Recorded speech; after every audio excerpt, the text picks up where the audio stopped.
hello. Pinagpalang araw, maulang araw ngayong mga siret, Thursday. And back to tutorial tayo ngayon.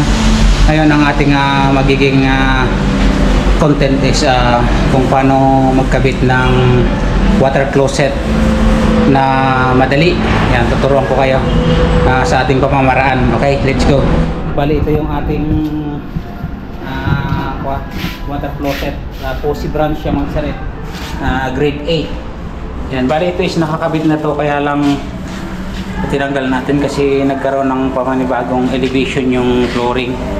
Kaya ngayon is ituturo ko sa inyo kung paano siya ikabit na accurate, na hindi na natin siya bubuhat-buhatin dun sa pwesto, kasi possible pa na mabasag yun, lalo pag mag-isa lang kayo. Ang unang first step natin mga kashirit is kuha tayo ng karton. Yan, bali ipapattern lang natin to dito sa pinakahubog niyang kanyang kwitan. Yan, makikita natin to mga kashirit. Yan, paikot, guhito natin pati dun sa likod. Yan, kita natin pati itong pinakabutas mga kashirit. Yan, kita yan, parang may guhit yan dyan na parang hakmon. Yan, same time dito din sa kabila. Okay, yan, bali naguhitan na natin. I-remove natin tong ball para maka-cut natin yan. Okay, let's go. Ngayon is-cutin na natin mga sarili.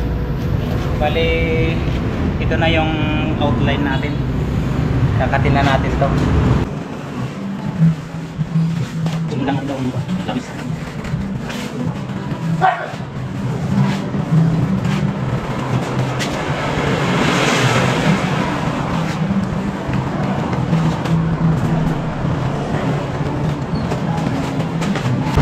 Okay, hanap na natin mga kashiret.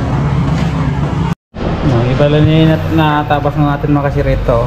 Ang kukunin na lang natin is yung pinakabutas doon sa ilalim. Bali tanggalan lang natin siya ng tubig kasi nababasa yung pattern natin. Yan, ang gagawin natin mga kashiret is papatagilin lang natin. Yan, lagyan natin ng tubig to. Itong lagyan natin ng tubig itong pinakabutas niya, tapos ilalagay natin yung pattern natin para makuha natin yung eksaktong butas niya. Mga kashiret, nakuha na natin, oh. Tatabasin na natin to.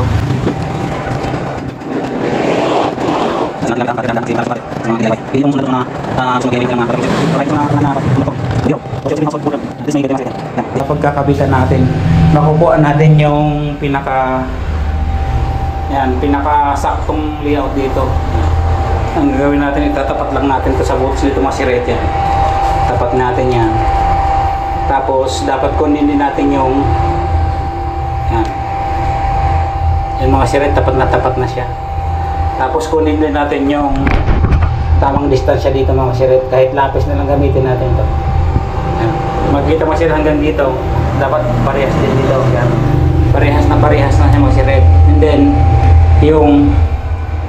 itong lapad na yan mga kashiret, kaya hindi na natin yan susundan kasi pag sinundan natin yan, possible na mawala tayo dito sa sentro ng butas. Ito yung napakahalaga. Water closet natin is nakatapat dito kasi pag tumapikit siya mga kashiret, possible na magkaroon ng clock. Yan. Ngayon is markahan na natin ito mga kashiret. Markahan na natin yan. Kasi dito natin itutoks yung pinaka water closet, kasi ito yung klase ng water closet mga kashiret na hindi nagsisiminto. Bali isisilikon lang to, tapos lalagyan dito ng pinaka gasket. Yung gasket niyan mga kashiret is parang clay gasket. Pakita ko sa inyo para ma-idea. Ito mga kashiret, ilalagay natin yan. Kasi minarkahan natin mga kashiret, ganito yung bracket. Ito yung pinaka-bracket lang ng inidoro natin. Balikan ito yung magiging posisyon nyo mga kashiret. Ganyan natin ito, baka mahulog din. Mga kashiret, ganyan yung roadway. Sa kabila din. Ngayon is mamarka na natin yung pagbubutasan. Bali dito natin siya bubutasan. Same time dito sa kabila. Ang kawala ito kasi dapat sa gitna natin niya siya lalagyan ng marka. Kasi pwede natin siyang i-adjust back and forth. Okay. Ngayon is bubutasan na natin. Let's go! Yan, sa pagbutas naman natin mga kasir, tingnan natin yung pinakatoks niya kung anong size ng drill bit yung kakailanganan natin. Bali ito yung mga drill bit natin. Yan. Tingnan natin kung ano yung swak. Hindi siya gaanong maluwang, hindi naman mahigpit. Yung sakto lang. Namimit tayo dito ng drill bit. Ito mga kasir, ito yung size niya. Yan. Ang bali ang titingnan niyo yung pinakadulo niyan saka itong taba niyan mga sir ito. Para hindi siya mabunot, hindi siya mahigpit. Sa mga tools naman na gagamitin is kailangan natin ng barina, extension. And then yung pangpahigpit doon, screw lang mga sir. Yan. Yan ang mga kailangan dito. Tinahan na natin. Yan.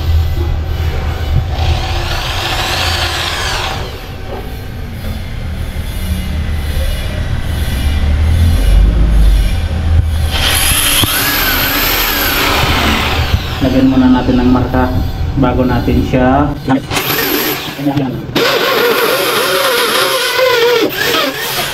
yung lalim ng screw para pag hinigpitan natin siya.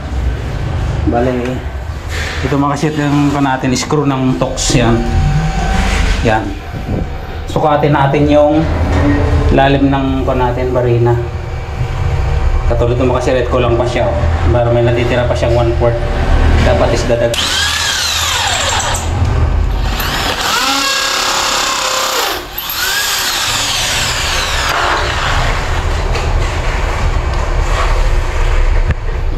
Ulang.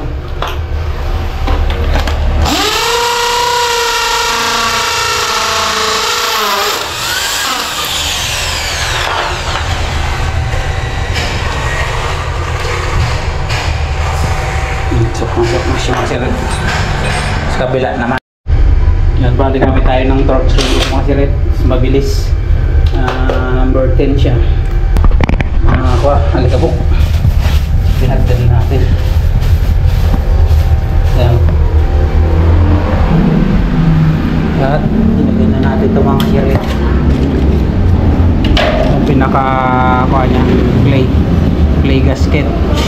Comment down kayo mga siret. Hindi ko pa abisado kung anong pangalan nito. Bali ay ito naman yung nakasulat dito, Willet bowl gasket. Yun, tama tayo. Willet bowl gasket.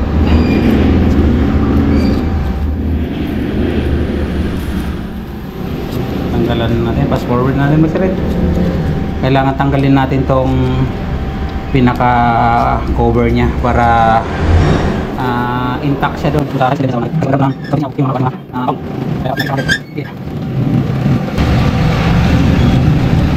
Lang natin ito hindi magkalat.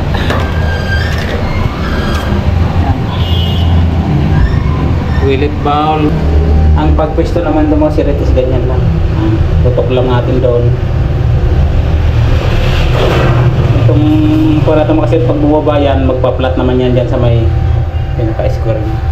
Or kung talagang gusto niya na walang singaw, is pwede nyo itong i-build up ng silicone. Ito, mali kasi yung pagkakabit ng ating mason, dapat pinabilog nito mga siret. Pero although pwede naman yan. Kasi pag na-press to, pupunta yan dyan mga siret.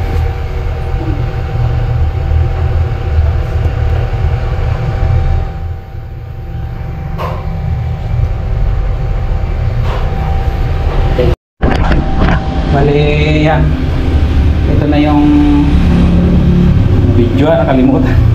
Ito na yung outline natin.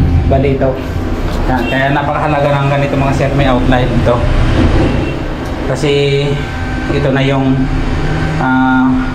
susundan natin paglagay. 100% sure. Ngayon is kakabit na natin itong pinaka lugot naman. kakabit na natin itong mga siret. Ito lang yung magdadala dito. Yan.